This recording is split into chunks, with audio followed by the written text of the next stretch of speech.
Hey, this is stock number 11116J. It's a 1999 Toyota Celica GT, 2.2 5-speed stick.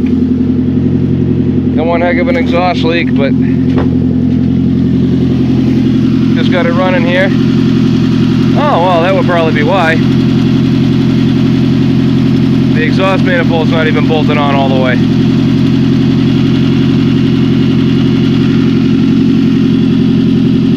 All right.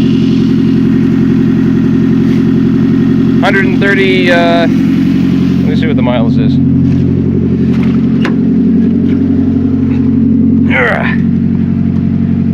135, 424 for the miles. And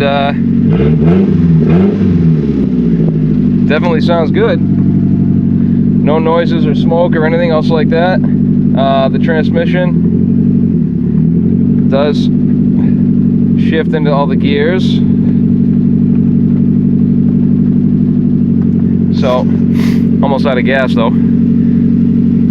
So it's looking like a good motor and good transmission.